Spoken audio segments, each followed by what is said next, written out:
எல்லாம் ஏதோ ஒரு அடிப்படை பொருளால் செய்யப்பட்டிருக்கும் அப்படிங்கிற கோட்பாடு டால்டன் மூலமாக உருவாச்சு. டால்டன் தான் ஃபர்ஸ்ட் டைமாக ஆட்டம் அப்படின்னு அதனுடைய பிரின்சிபிளுக்கு ஏற்ற கான்செப்டை கொண்டு வர்றாரு. அதனுடைய பொருள் என்னன்னு கேட்டிங்கன்னா, எந்த ஒரு பொருளை நீங்கள் பிரிச்சுக்கிட்டே போனாலும் ஒரு குறிப்பிட்ட இடத்துல இதற்கு மேல் பிரிக்க முடியாது அப்படிங்கிற ஒரு பொருளாக மாறிடும். ரைட், ஒரு பேப்பர் எடுத்து கிழிச்சுக்கிட்டே போனீங்கன்னா இதுக்கு மேலே கிழிக்க முடியாதுன்னு. அந்த இடத்துல அந்த கடைசி பீஸ்க்கு அதனுடைய தாய் பேப்பருக்கு என்ன குணம் இருக்கோ அதே குணம் இருக்கும். அதை அவர் ஆட்டம்னு அவர் நினைச்சார். சரியா? இந்த கருத்துக்கள்லாம் தவறாக போயிடுச்சு. மிக குறிப்பாக இப்படி ஒன்று இல்லை, மாறா இதுக்குள்ளே சில பொருள்கள் இருக்கு அப்படிங்கிறத எந்த குழப்பமும் இல்லாமல் ஜே தாம்சனுடைய எக்ஸ்பெரிமெண்ட் என்ன செஞ்சிருச்சு, நிரூபிக்குது. அதை நம்ம பார்த்தோம். அது மட்டும் இல்லை, அவரால் என்ன செய்ய முடிஞ்சு, அதுக்குள்ள எலக்ட்ரான் ஒன்று கண்டிப்பாக இருக்கு, அந்த எலக்ட்ரானுக்கும் மாசுக்கும் இவ்வளவு ரேஷியோ இருக்குங்கிறத எக்ஸ்பெரிமெண்டலாக கண்டுபிடிச்சிட்டார். அதை கண்டுபிடிச்ச உடனே அவர் ஒரு மாடலை ப்ரப்போஸ் பண்ணுறாரு. அந்த மாடல் தான் அங்கே படத்தில் காமிக்கப்பட்டிருக்கு. இந்த மாடல் எப்படி இருக்குன்னு கேட்டிங்கன்னா, ஒரு ஹோல் பாசிட்டிவ் சார்ஜ் இருக்கு, அதுக்குள்ள அங்கங்கே இந்த மாதிரி எலக்ட்ரான்ஸ் இருக்கு. ஏற்கனவே நம்ம 11th படிச்சிருப்போம், போல்ஸ்மேன் அப்படிங்கிற சயின்டிஸ்ட். அவர் கைனடிக் தியரி மூலம் என்ன கண்டுபிடிச்சு வச்சிருந்தாருன்னா, ஒரு ஆட்டமுடைய சராசரி டயாமீட்டர் 10⁻⁻10 மீட்டர் இப்படின்னு கண்டுபிடிச்சு வச்சிருந்தார்.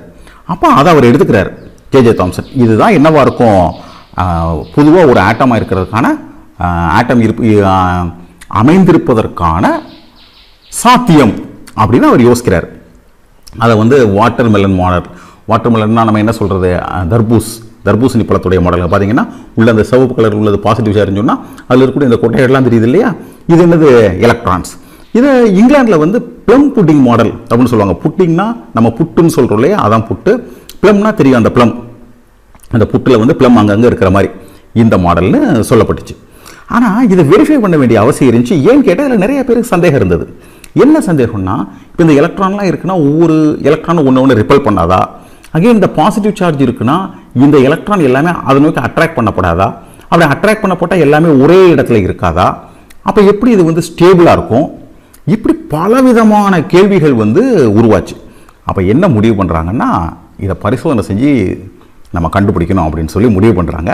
அந்த பொறுப்பை எடுத்தது யாருன்னு கேட்டிங்கன்னா, ஜே தாம்சனுடைய பெஸ்ட் ஸ்டூடெண்ட் ரூதர்ஃபோர்ட்.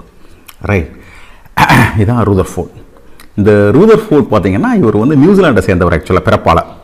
ரைட், அங்கே இருந்து தன்னுடைய காலேஜை முடிச்சுட்டு அவர் எங்கே வர்றாரு, அவர் கெவண்டிஷ் லெபரேட்டரி, கேம்பிரிட்ஜ் யூனிவர்சிட்டியோடைய கெவண்டிஷ் லெபரேட்டரியில் படிக்கிறதுக்காக வர்றாரு. ரைட், அங்கே படிக்கிறாரு.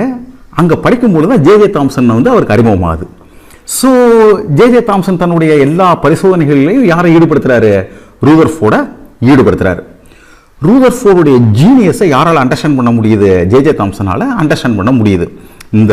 இந்த பையன் எதிர்காலத்தில் என்ன செய்ய போகிறான், மிகப்பெரிய ஒர்க் பண்ண போகிறான் அப்படிங்கிறத அவர் யூகிக்கிறார். அந்த நேரத்தில் என்ன நடக்குதுன்னு கேட்டிங்கன்னா, கனடாவில் மெகில் யூனிவர்சிட்டி, என் ஞாபகம் சரினா மெகில் யூனிவர்சிட்டி, டொரண்டோ, கனடா. அங்கே என்ன உண்டாகுதுன்னா, அந்த யூனிவர்சிட்டியில் ஒரு ஃபிசிக்ஸ்க்கான ப்ரொஃபஸர் போஸ்ட் வேக்கண்ட் ஆகுது. அப்போ இயற்கையாக ஜே தாம்சன் மிகப்பெரிய விஞ்ஞானிங்கிறதுனால அவர்கிட்ட கேட்குறாங்க, யாராவது ஒரு ஃபிசிக்ஸில் ஃபிசிக்ஸ் கெமிஸ்ட்ரியில் அந்த நேரத்தில் இந்த துறை கெமிஸ்ட்ரின்னு அழைக்கப்படுது, இந்த துறையில் வல்லுநர் யாராவது உங்ககிட்ட இருக்காங்களா சொன்ன உடனே எந்த தயக்கமும் இல்லாமல் ரூதர்ஃபோர்டை சொல்கிறார்.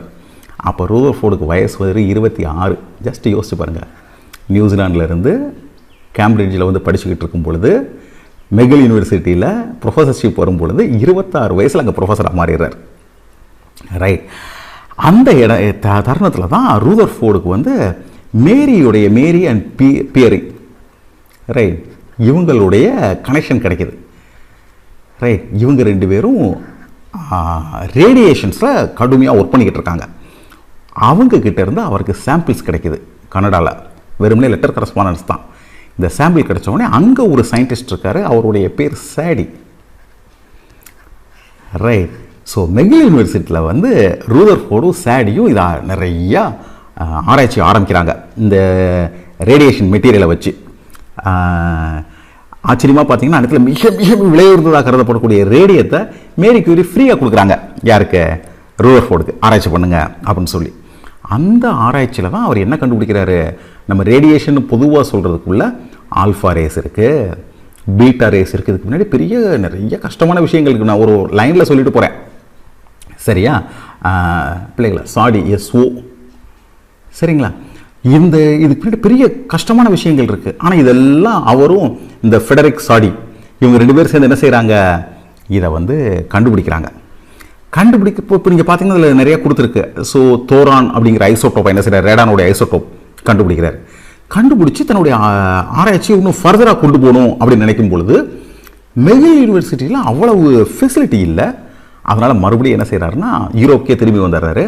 அங்கே மான்செஸ்டர் யூனிவர்சிட்டியில் தன்னுடைய வேலையை ஆரம்பிக்கிறார். சரியா? இப்போ அவர் வந்து ஒரு சீனியர் சயின்டிஸ்ட்டுங்கிற இடத்துக்கு வந்துடுறாரு. அந்த இடத்துல ஆராய்ச்சி பண்ணும்போது அவருடைய நோக்கம் என்னென்னா ஜே தாம்சனுடைய கருத்து கரெக்டா அப்படிங்கிறத கண்டுபிடிக்கிறது தான் அவருடைய ஆராய்ச்சி. ஸோ ஜே தாம்சன் வந்து இந்த மாதிரி ப்ளம் புட்டிங் மாடலை வந்து கண்டுபிடிச்சி வச்சிருக்காரு. இப்போ இதை என்னன்னு ஆராய்ச்சி பண்ணணும். ஆராய்ச்சி பண்ணுறதுக்கு லைட்டை அது மேலே ஷைன் பண்ணுறதா, இல்லை கேத்தோட் ரேயை எலக்ட்ரானை ஷைன் பண்ணுறதா, என்ன பண்ணலாம் அப்படி யோசிக்கும் பொழுது லைட்டை ஷைன் பண்ணி உள்ளே என்ன இருக்குன்னு நம்ம கண்டுபிடிக்க முடியல. ரைட், எலக்ட்ரானை ஷைன் பண்ணால் ஆக்சுவலாக கேத்தோட் ரே எக்ஸ்ரேஸ் மாதிரி என்ன ஆகுது, ரேஸ் வந்து கிரியேட் ஆகுது. அதுக்குள்ளே உள்ள என்ன இருக்குன்னு பார்க்க முடியல. அப்போ அவருக்கு ஒரு சஜஷன் உண்டாகுது, நம்ம ஆல்ஃபா பார்ட்டிக்கல், ஏன்னா அந்த ஆல்ஃபா பார்ட்டிக்கல் அவர் தான் கண்டுபிடிச்சிருக்காரு. ஆல்ஃபா பார்ட்டிக்கல் வேற ஒன்றும் கிடையாது, ஹீலியத்துடைய நியூக்ளியஸ்க்கு பேர் ஆல்ஃபா பார்ட்டிக்கல். ரைட், கனமான உலோகங்கள் டிஸ்இன்டகிரேட் ஆகும்பொழுது ஆல்ஃபா பார்ட்டிக்கல் எமனேட் பண்ணுது. சரியா? அப்போ என்ன யோசிக்கிறாருன்னா அவருக்கு தெரியாது இதுக்கு வந்து ரிங்டு பாசிட்டிவ் சார்ஜ் இருக்குது, ரைட், மாஸ் கூட இருக்குது, இதை வச்சு நம்ம ஹிட் பண்ணுவோம் அப்படின்னா ஹிட் பண்ணுறதுக்கான எக்ஸ்பெரிமெண்ட் வந்து ஆரம்பிக்கிறார். இதான் நம்ம புத்தகத்தில் கொடுத்துருக்கக்கூடிய படம் பிள்ளைங்களா. ரைட், அதை நம்ம ஃபஸ்ட்டு பார்த்துருவோம். இங்கே பொலோனியம் இவங்க கொடுத்துருக்காங்க. பட் பொலோனியம் மட்டும் இல்லை, நிறைய ரேடியோ ஆக்டிவிட்டி மெட்டீரியல். ஆக்சுவலாக இந்த எக்ஸ்பெரிமெண்ட்டுக்கு வந்து இந்தியுமே அவர் பயன்படுத்தினது பிஸ்மத், ரேடியோ ஆக்டிவ் பிஸ்மத். சரியா? தகவலுக்காக தெரிஞ்சுக்கோங்க. அதே மாதிரி இங்கே கோல்டு மட்டும் இல்லை, நிறையா இந்த மாதிரி சாம்பிளை வச்சு அவர் என்ன செய்கிறாரு, பரிசோதனை பண்ணுறாரு. ஒரு லெட் பிளாக் இருக்குது இங்கே பாருங்கள், அதுக்குள்ளே வந்து என்ன செய்கிறாரு, இந்த பிஸ்மத்தை வைக்கிறாங்க. ஸோ அங்கேருந்து வெளியில் வருது மறுபடியும் லெட் ஸ்க்ரீனு. ஸோ தட் இதெல்லாம் பேரலல் பீமாக மாறுறதுக்காக,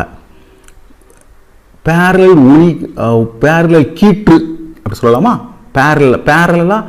திஸ் இஸ் இந்த சயின்ஸில் இதுக்கு பேர் வந்து திஸ் இஸ் கால்ட் அஸ் கோலிமேஷன்.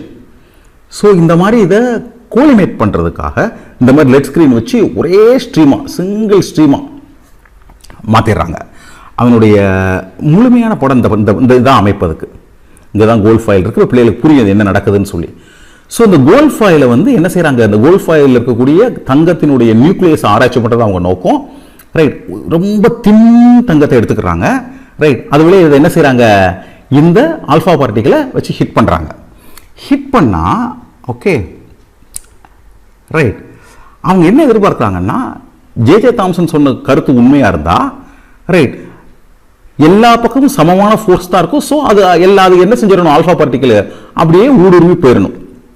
இந்த ரிசல்ட் தான் அவங்க எதிர்பார்க்குறாங்க, இப்படி தான் வரணும் ஜே தாம்சன் சொன்னது உண்மையாக இருந்துச்சுன்னா. ஆனால் நம்ம புக்கில் சில விஷயங்கள் எழுதப்படலை, அதை அந்த ஃபீல் நம்மளுக்கு கிடைக்கணும். அப்படின்னா தான் சயின்ஸோடைய என்ன சொல்கிறது, அதனுடைய நுட்பங்கள் புரியும். இந்த ஆல்ஃபா பார்ட்டிகளுக்கு என்ன எஃபெக்ட் இருக்குன்னு கேட்டிங்கன்னா, that effect is what is called scintillating effect. சின்டிலேஷன்னா தமிழ் எப்படி சொல்லலாம் கேட்டிங்கன்னா, ஒளிர்தல்னு சொல்லலாமா, பொட்டு பொட்டா அங்கங்கே மின்றது, இது பேர் தான் சின்டிலேஷன். இப்போ என்ன நடக்குதுன்னு கேட்டிங்கன்னா, இந்த ஆல்ஃபா பார்ட்டிகளுக்கு இந்த சின்டிலேஷன் எஃபெக்ட் இருக்குது. இப்போ என்ன நடந்துச்சுன்னா, இந்த ஆல்ஃபா பார்ட்டிகளை கொண்டு வந்து இங்கே ஹிட் பண்ண உடனே இங்கே சுற்றி சென்சார்ஸ் இருக்குது பாருங்கள், இங்கே சுற்றி சென்சார்ஸ் இருக்குது. ரைட், சிங்க் சல்ஃபைன்னு நினைக்கிறேன், என்னுடைய ஞாபகம் கரெக்டாக. ஸோ இதுக்கு பின்னாடி மைக்ரோஸ்கோப் இருக்குது, அது உங்கள் படத்தில் காமிக்கப்படலை. இந்த இடத்துல என்ன இருக்குது, மைக்ரோஸ்கோப் இருக்குது. மைக்ரோஸ்கோப்பை வச்சு இந்த சின்டிலேஷன் என்ன செய்கிறாங்க, படிக்கிறாங்க. அப்போ என்ன நடக்குதுன்னு கேட்டிங்கன்னா, இந்த இடம் பூரா அங்கங்கே ஒளிருது. அப்படியே என்னது எங்கெங்கெல்லாம் அந்த ஆல்ஃபா பார்ட்டிகல் ஸ்கேட்டர் ஆகுதோ அந்த இடம் ஒளிருது. அப்போ என்ன செய்யணும்னா, நம்ம ஆராய்ச்சி பண்ணும்பொழுது ஃபஸ்ட்டு விஷயம் என்ன அப்சர்வ் பண்ணுறாங்கன்னா, மெஜாரிட்டி இந்த கோடு எங்கே இருக்கோ அங்கே தான் இருக்குது மெஜாரிட்டி. ரைட், ஜஸ்ட் 0.14% தான் மற்ற இடங்களில் இருக்குது. இப்போ மற்றவங்கன்னா வந்து சரி ஜே தாம்சன் சொன்னது வந்து சரின்னு சொல்லிட்டு முடிச்சுட்டு போயிருப்பாங்க. ஆனால் ரூதர்ஃபோர்டு வந்து ஒரு ட்ரெயின்டு கெமிஸ்ட், ட்ரெயின்டு ஃபிசிசிஸ்ட் இல்லாட்டி அவரால் அப்படி எடுத்துக்க முடியாது. ஏன்னா வேறு இடங்களையும் அந்த சின்டிலேஷன் இருக்குது. அப்போ என்ன செஞ்சாகணும்னா அந்த சின்டிலேஷனை எண்ணணும். சின்டிலேஷனை என்றதுன்னா அந்த ஒளிர்தலை எண்ணணும்.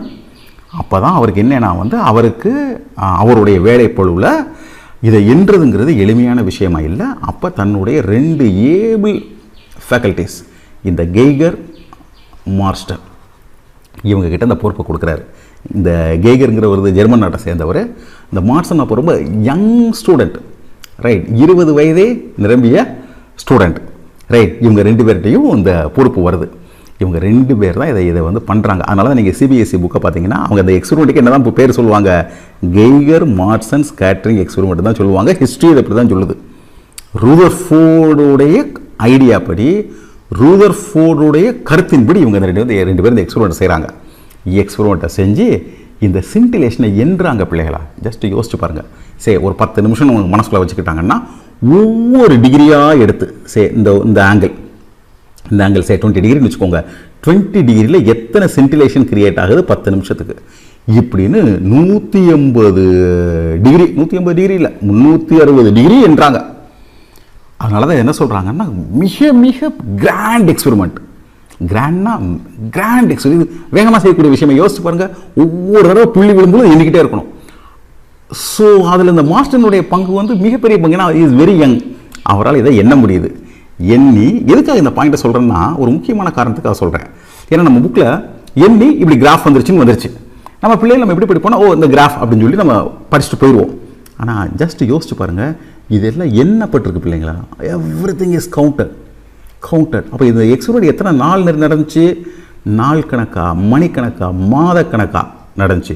பொறுமையாக உட்காந்து ஒவ்வொரு டிகிரியாக எண்ணுறாங்க.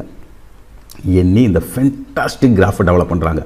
இந்த கிராஃபை என்ன சொல்கிறது, அறிவியல் உலகத்தின்படி இந்த டேட்டா, இந்த கிராஃப் வந்து நம்மளுடைய எண்ணத்தையே மாற்றிய கிராஃப். இந்த கிராஃப் பாருங்கள். இந்த கிராஃப் என்ன காமிக்குதுன்னா, இது வந்து ஆங்கிள்னால் என்ன ஆங்கிள், ஸ்கேட்டரான ஆங்கிள். படத்தில் காமிச்சிட்டுமா, இந்த இருக்கு இல்லையா, இந்த ஸ்கேட்டர் ஆகக்கூடிய ஆங்கிள். இந்த பார்த்தீங்கன்னா இந்த கிராஃபை பாருங்கள், கம்மியான டிகிரியில் மோஸ்ட் ஆஃப் தி சிண்டிலேஷன் நடக்குது.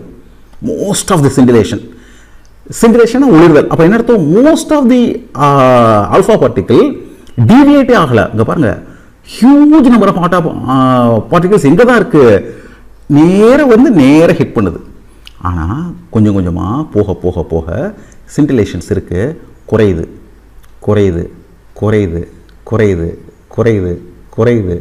ரொம்ப ரொம்ப குறைஞ்சி இங்கே பாருங்கள் 180 டிகிரி வரும் பொழுது ஃபியூ 1, 2, 3 சிண்டிலேஷன்ஸ் இருக்குது. இதை எண்ணி இந்த கிராஃப் போடுறாங்க. சரிங்களா, இதை தான் இந்த பாயிண்ட்ஸ் கொடுத்துருக்காங்க. இந்த பாயிண்ட்ஸ்லாம் மறக்கவே கூடாதுங்க. பாருங்கள், most of the alpha particles are undeflected, திரும்பவே இல்லை. Very few particles are deflected, right. 1 in 1000 சொல்கிறாங்க. பட் சாருடைய ரிசர்ச்சில் நான் ஆய்வு செஞ்சு பல இடத்துல புத்தகத்தில் பார்க்கும் பொழுது 1 in 8000, அதுதான் 90 டிகிரிக்கு மேலே டிஃப்ளெக்ட் ஆகுது, right. Very few alpha particle தான் 180 டிகிரி டிஃப்ளெக்ட் ஆகுது, ரைட். இது வந்து நம்ம என்சிஆரில் கொடுத்த தகவல், அதையும் பார்த்துக்கோங்க. 0.14% of the incident alpha particles scatter. மிச்சம் அவை எவ்வளோ இருக்கும், 0.86%, ரைட். சாரி, நாட் 0.86, 99.86% நேராக போயிடுது. சரிங்களா. தென் பாருங்க, 1 in 8000 deflect more then 90 degree. இதெல்லாம் இந்த தகவல் எல்லாம் கிடைச்சிருது. அப்போ ஃபஸ்ட்டு என்ன கொஸ்டின் வருதுன்னா, இது மட்டும் இல்லை, இதில் சில கால்குலேஷன்ஸ் அவர் போடுறாரு.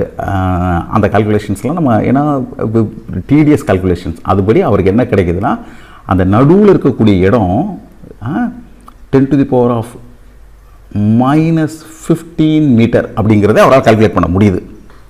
அவரால் இந்த கால்குலேஷனையும் பண்ண முடியுது. அப்போ அவர் என்ன புரிஞ்சுக்க முயற்சி பண்ணுறாருன்னா, இங்கே பாருங்கள், எந்த இடத்துல சார் தகவல் சொல்ல, எந்த இடத்துல போட்டிருந்தானே, ஓகே, எங்கே போட்டு இந்த இடத்துல ஒரு இடத்துல காமிச்சிருந்தேன், போல்ஸ்மேனுடைய ரிசர்ச் என்னன்னு சொல்லி. ஓகே, நம்ம இந்த இடத்துல கூட போட்டுக்கலாம். ஸோ போல்ஸ்மேன் என்ன கண்டுபிடிச்சிருந்தாரு கேட்டிங்கன்னா, 10⁻⁻10 மீட்டர் தான் ஒரு ஆட்டமுடைய சைஸு. ஆனால் அந்த சென்டர் போர்ஷனுடைய சைஸு யார் ரூதர்ஃபோர்ட் கண்டுபிடிக்கிறாரு, அது 10 to the power of -15 metre.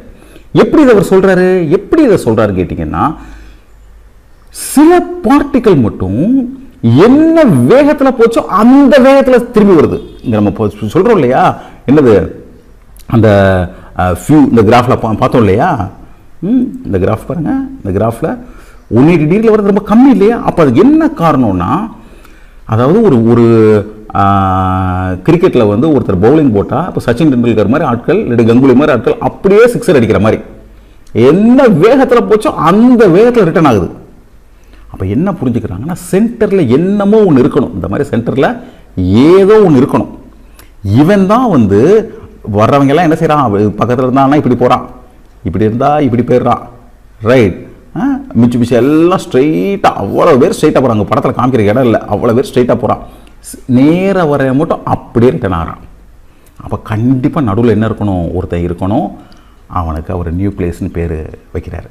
அதனால தான் நம்ம என்ன சொல்கிறோம், ரூதர்ஃபோர்டு தான் நியூக்ளியஸை கண்டுபிடிச்சாரு அப்படின்னு நம்ம என்ன செய்கிறோம், நம்ம வந்து சொல்கிறோம்.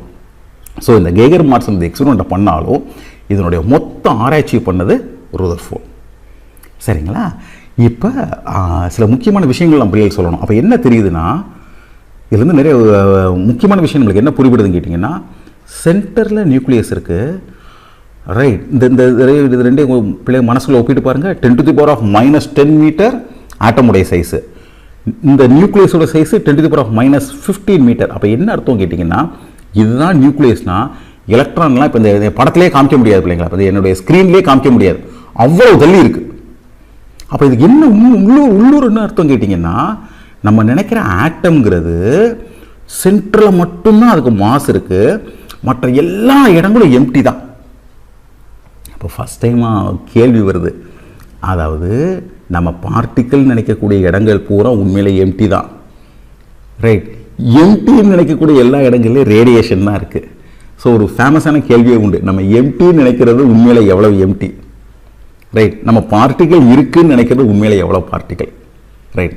முடிவாக சார் என்ன சொல்லணும்னா, சென்டரில் நியூக்ளியஸ் இருக்குது, எலக்ட்ரான்ஸ் எல்லாம் ரொம்ப வெகு வெகு வெகு வெகு தொலைவு தள்ளி மிக இந்த படத்திலே காமிக்க முடியல. இப்போ உதாரணத்துக்கு நான் உங்கள் நீங்கள் சரியான அக்யூரசி வச்சு தான் அதனுடைய தள்ளி ரொம்ப தள்ளி போய் அவ்வளோதான், இந்த சைஸ் கூட கிடையாது. இப்போ இப்படி என்ன சொல்கிறாங்கன்னா, ஒரு ஃபுட்பால் எடுத்துக்கோங்களேன், ஒரு ஃபுட்பாலில் ஒரு கடுகு போட்டிங்கன்னா அந்த கடுகு சைஸ் என்ன, அதுதான் எலக்ட்ரானோட சைஸு, இது நியூக்ளியஸோட சைஸ். மற்ற இடங்கள் பூரா எம்டி, நம்ம அணுன்னு சொல்கிற எல்லாமே எம்டி, உலகம் பூரா எம்டி அப்படின்னா, நம்ம பொருள் நினைக்கிற எல்லாமே எம்டி, இப்படிங்கிற கன்க்ளூஷனுக்கு நம்ம வர்றோம். இதில் 2-3 முக்கியமான விஷயங்களையும் அவர் கண்டுபிடிக்கிறார். அதை நான் என்ன செஞ்சிடறேன், பிள்ளைகளுக்கு சொல்லிடுறேன். என்னென்னா, டிஸ்டன்ஸ் ஆஃப் க்ளோசஸ்ட் அப்ரோச். இதுக்கு என்ன அர்த்தம் கேட்டிங்கன்னா, வரக்கூடிய ஆல்ஃபா பார்ட்டிக்கிள் எவ்வளவு நெருக்கமாக வர முடியும், எவ்வளவு நெருக்கமாக நியூக்ளியஸ்க்கு வர முடியும். ஏன் நியூக்ளியஸ் வந்து தொடாது, நமக்கு தெரியும். என்ன தெரியும்னா, இந்த நியூக்ளியஸ்ங்கிறது பாசிட்டிவ் சார்ஜ், சரியா. இந்த ஆல்ஃபா பார்ட்டிக்கிளும் பாசிட்டிவ் சார்ஜ், பாசிட்டிவ் சார்ஜும் ஒன்றை எதிர்த்து தள்ளும். அப்போ ஆல்ஃபா பார்ட்டிக்கிள் அப்படியே வந்துச்சுன்னா வர வர வர அதனோட வேகம் குறையும் தள்ளுறான், வேகம் குறையும், ஒரு குறிப்பிட்ட இடத்துல வேகம் 0 ரிட்டர்ன் ஆயிரும், ஹெவி ஸ்பீடில் ரிட்டர்ன் ஆயிரும். ஏன்னா அது அவ்வளவு தள்ளி இருக்கும், ஒரு ஸ்ப்ரிங் மாதிரி, ஒரு ஸ்ப்ரிங் அப்படியே அமுக்கி ரிலீஸ் பண்ணுற மாதிரி, ரைட். அந்த விளைவு உண்டாகும். எவ்வளவு பக்கத்தில் போகும், அதுக்கு பேர் தான் டிஸ்டன்ஸ் ஆஃப் க்ளோசஸ்ட் அப்ரோச், மீச்சிறு அணுகு தொலைவு. இதை நம்ம சிம்பிளாக கண்டுபிடிச்சிடலாம். எப்படி கண்டுபிடிச்சிடலாம் கேட்டிங்கன்னா, இந்த ஆல்ஃபா பார்ட்டிகளுக்கு இனிஷியலாக எவ்வளவு எனர்ஜி இருந்துச்சு, கிளம்பும்போது ½ m/v02 எனர்ஜி இருந்தது, சரியா. ஒரு சார்ஜ்டு பார்ட்டிகளுக்கு ஒரு எலக்ட்ரிக் ஃபீல்டில் எவ்வளவு எனர்ஜி இருக்குங்கிறத நம்ம படிச்சிருக்கோம், ஃபர்ஸ்ட் சாப்டரில் படிச்சிருக்கோம். அது என்னன்னு கேட்டிங்கன்னா, இப்போ நான் வசதிக்காக தனியாக செய்கிறேன், இங்கே இப்படி தான் நம்ம எழுதி காமிச்சிருப்போம். அதில் வந்து U = K × for example initial charge Q1ன்னு சொல்லி அது பக்கத்தில் வரக்கூடிய சார்ஜ் Q2ன்னு சொன்னால் டிவைடட் பை 2க்குள்ள டிஸ்டன்ஸ் R. இதுதான் அதில் இருக்கக்கூடிய ஒரு Q1 Q2வும் சேர்ந்து இருந்துச்சுன்னா, Rங்கிற டிஸ்டன்ஸில் இருந்துச்சுன்னா அதில் இருக்கக்கூடிய எனர்ஜி, சரியா. இப்போ இந்த Kங்கிறது 1/4πε0, ரைட். Q1ங்கிறது நியூக்ளியஸோட சார்ஜ். ஸோ நியூக்ளியஸோடைய அட்டாமிக் நம்பர் Zன்னு சொன்னால் அதில் அத்தனை புரோட்டான் இருக்கும், ஸோ Z × E, அது அதனுடைய சார்ஜ். நமக்கு என்ன தெரியும், ஆல்ஃபா பார்ட்டிகிள் இருக்கக்கூடிய எனர்ஜி சார்ஜ் ரெண்டு எலக்ட்ரான் உடைய சார்ஜ், மீனிங் ரெண்டு புரோட்டான் இருக்கு, ரெண்டு புரோட்டானுக்குரிய charge. So 2 into E into Z into E divided by R0. So இந்த பொட்டன்ஷியல் எனர்ஜியும் இந்த கைனடிக் எனர்ஜியும் ஈக்குவல் ஆகக்கூடிய தூரம் வரைக்கும் வரும். இந்த இடத்துல அதனோட கைனடிக் எனர்ஜி செத்து போயிடும், பொட்டன்ஷியல் எனர்ஜி உச்சக்கட்டத்துக்கு போயிடும், இந்த பொட்டன்ஷியல் எனர்ஜி மறுபடியும் கைனடிக் எனர்ஜியாக ரிட்டர்ன் ஆகும். அப்போ இந்த எக்ஸ்பிரஷன்லேருந்து நம்ம என்ன கண்டுபிடிச்சிடலாம், அதிகபட்சம் எவ்வளோ பக்கத்தில் வர முடியும்னு கண்டுபிடிச்சிடலாம். ஸோ இதுலேருந்து நம்ம R0 கண்டுபிடிச்சா நம்மளுக்கு என்ன கிடைக்குதுன்னா 1/4πε0 into right 2ZE square 2 into ZE square divided by half m V0 square. So this is kinetic energy. So EK. So இதுதான் எதை கண்டுபிடிக்கிறதுக்கான வழி, எவ்வளவு க்ளோஸாக போகுதுன்றதை கண்டுபிடிக்கிறதுக்கான வழி. இது ஒரு விஷயத்தை நம்மளுக்கு விளக்குது. இன்னொரு விஷயத்தை ஆராய்ச்சி பண்ணுறாரு, அதையுமே சார் வந்து டெரிவேஷன் இல்லாமல் நான் சொல்கிறேன், சரிங்களா? அது என்னன்னு கேட்டிங்கன்னா இம்பேக்ட் பேராமீட்டர். இந்த இம்பேக்ட் பேராமீட்டர் என்னன்னு கேட்டிங்கன்னா இந்த படத்தை எடுத்துக்கலாம். இதான் நியூக்ளியஸ்னு வச்சுக்கோங்க, இதான் nucleus. So electrons alpha particles வந்து இப்படி வந்துக்கிட்டே இருக்குது, இப்படி வருது, இப்படி வருது, இப்படி வருது, எல்லா பக்கமும் வருது. இதில் வரக்கூடிய ஆல்ஃபா பார்ட்டிக்கலை நீங்கள் நேராக மனசால் ஒரு கோடு போட்டிங்கன்னா அந்த கோட்டிற்கும் நியூக்ளியஸ்க்கும் இடையில் இருக்கக்கூடிய இந்த வெர்டிக்கல் டிஸ்டன்ஸுக்கு பேர் இம்பேக்ட் பேராமீட்டர். ஏன் அப்படி சொல்கிறோம், ஏன்னா அதுதான் சரி பிள்ளைங்களா, அதுதான் என்ன கோணத்தில் இந்த ஆல்ஃபா பார்ட்டிக்கிள் ஸ்கேட்டர் ஆக போகுது அப்படிங்கிறத தீர்மானிக்குது. இந்த டிஸ்டன்ஸ் பி தான், ரைட். அப்போ இந்த பிக்கும் இந்த தீட்டாக்கும் ஒரு ரிலேஷனை பில்டு பண்ணுறாரு, ரைட். நமக்கு வந்து சிம்பிளாக கொடுத்துட்டோம், but this is a very big derivation. என்ன கொடுத்துருக்காருன்னா b is proportional to cot of this theta divided by 2. So b is equal to k cot theta divided by 2. அந்த k ஓட வேல்யூ கண்டுபிடிக்கிறாங்க 1 divided by 4πε0 into 2 into z into e square divided by m into v0 square. இந்த t கீழே கொண்டு வந்துட்டீங்கன்னா z e square divided by ke அப்படின்னு நீங்கள் என்ன செய்யலாம், நீங்கள் எழுதலாம். அப்போ இதிலிருந்து தான் நம்மளுக்கு என்ன உண்மை தெரியுதுன்னு கேட்டிங்கன்னா, ஃபார் எக்ஸாம்பிள் ஒரு ஆல்ஃபா பார்ட்டிக்கல் நேராக இப்படி வருதுன்னு வச்சுக்கோங்க. அப்போ இந்த vertical distance ceases to exist, meaning அந்த வெர்டிக்கல் டிஸ்டன்ஸ் இருக்க முடியாது. So vertical distance become 0. So 0 is equal to என்ன ஆங்கிளில் திரும்பினா cot theta by 2. ஸோ இப்போ நம்ம இதில் என்ன செஞ்சிடலாம் கேட்டிங்கன்னா theta by 2 90, theta is equal to 180 degree. அப்போ அந்த சிச்சுவேஷனில் அந்த ஆல்ஃபா பார்ட்டிக்கல் மட்டும் அப்படியே ரிட்டர்ன் ஆகும். அதனால தான் 180 டிகிரியில் ரொம்ப கம்மியாக இருக்குது, சரியா? இதெல்லாம் கண்டுபிடிச்ச உடனே என்ன சொல்கிறது, உலகம் முழுக்க ரூதர்ஃபோர்ட் பக்கம் திரும்பிடுது. ஈவன் எந்த அளவுக்கு சொல்ல ஆரம்பிச்சிடுறாங்கன்னா, ஃபாரடேக்கு அடுத்து மிகப்பெரிய எக்ஸ்பெரிமெண்டலிஸ்ட் ரூதர்ஃபோர்ட் அப்படின்னு சொன்னோன்னே ரூதர்ஃபோர்ட் தன்னுடைய அட்டாமிக் மாடல் என்ன செய்கிறாரு, டெவலப் பண்ணுறாரு. ஸோ சென்ட்ரலில் நியூக்ளியஸ் இருக்குது, எலக்ட்ரான்ஸ் எல்லாம் அதை என்ன செஞ்சுக்கிட்டு இருக்கு, சுற்றி வந்துக்கிட்டு இருக்கு, ஒரு பிளானட்டரி மாடல் மாதிரி இருக்குது அப்படின்னு கண்டுபிடிச்சி திருப்தியாக இருக்காங்க. அந்த சிச்சுவேஷனில் தான் பின்னாடி வந்த சயின்டிஸ்ட்டு இதில் இருக்கக்கூடிய பிழைகளை கண்டுபிடிக்கிறாங்க. நல்லா யோசிச்சு பாருங்கள், இவ்வளவு சயின்ஸுடைய மிகப்பெரிய ட்ரையம்ஃப். இதுக்கப்புறம் இந்த மாடலில் இருக்கக்கூடிய பிழைகளை கண்டுபிடிக்கிறாங்க. ஸோ இதில் நம்ம பிள்ளைகளுக்கு அப்போ என்ன தெரியணும்னு கேட்டிங்கன்னா, அந்த பிள்ளைகளை அடுத்த காணொலியில் சொல்கிறேன். என்ன தெரியணும்னு கேட்டிங்கன்னா, அறிவியல் உலகத்தில் ஒவ்வொரு முறை ஒரு கண்டுபிடிப்பு நிகழும் போதும், டிஸ்கவரி நிகழும் பொழுதும் நம்ம 2 விஷயத்தை தெரிஞ்சுக்கிறோம் பிள்ளைங்களா. அதனால நீங்களும் மனசில் புரிஞ்சுக்கோங்க. ஒன்று, நமக்கு ஒரு விஷயம் தெரிஞ்சிருது, நோன். இன்னொன்று, நமக்கு ஒரு அன்னோன்னு கிடைச்சிருது. இந்த 2 சேர்ந்தா டிஸ்கவரி. ஒவ்வொரு கண்டுபிடிப்புக்குள்ளேயும் நாம் கற்றுக்கிட்டதும் நம்ம கற்றுக்கிட வேண்டியதும் இருக்குது. இந்த கற்றுக்கிட வேண்டியதை தான் நம்ம என்ன சொல்கிறாங்க, ஃபெயிலியர்னு சொல்கிறாங்க, ரைட். இந்த ரூதர்ஃபோர்ட் மாடல் ஹோல் உலகத்தில் அற்புதமான விளைவை உண்டாக்குது, புது பார்வையை உண்டாக்குது, கேள்விகளை உண்டாக்குது. என்ன